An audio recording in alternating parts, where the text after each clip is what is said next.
And welcome back to Good Day Tampa Bay. We are spending a hometown Friday in Newport Richey this morning. We're having a swell time. Bill Murphy will be back with us in just a few minutes. First, though, we're going to explore a little the history of this town. There's a lot of it here. Take a look.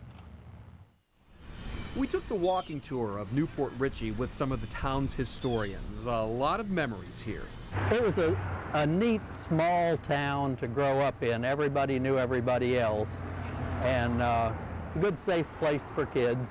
And my fondest memories come from the 50s when there was a city limit sign that said 5,000 people and 2 or 3 old grouches.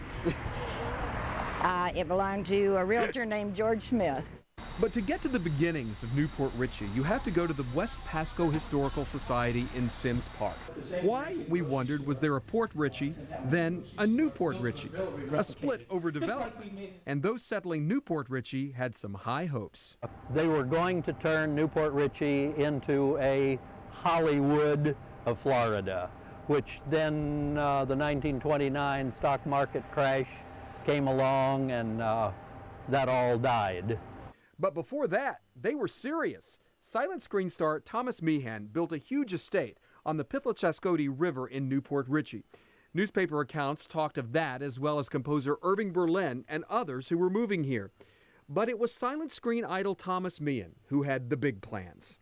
He built a home in 1926 and wintered here, and he intended to make movies here.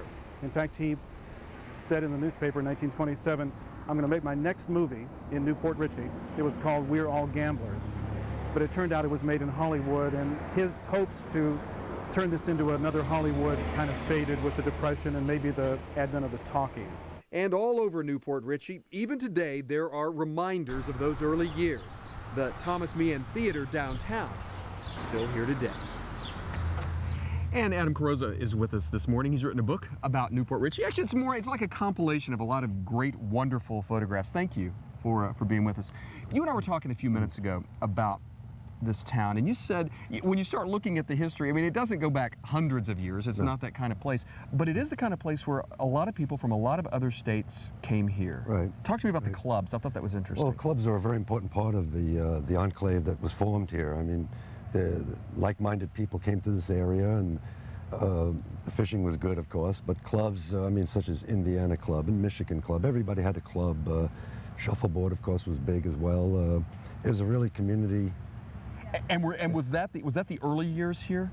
Oh yeah, it started early. Yeah. Clubs were a big part of it all. People needed something to do. We didn't have TV. Yeah. But today it's still that way. Community service here is great.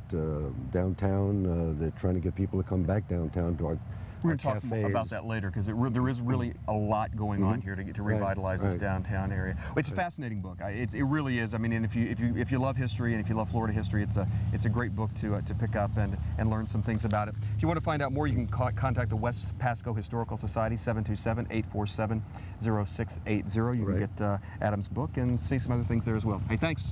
Appreciate it very much. Thank you. Guys, we've got much more coming up here in Newport Richey this morning. We've got a lot of food, a lot of fun, a lot of playing. You know, it's a Friday. It's Just a hometown good Friday. time. Yeah. Yeah.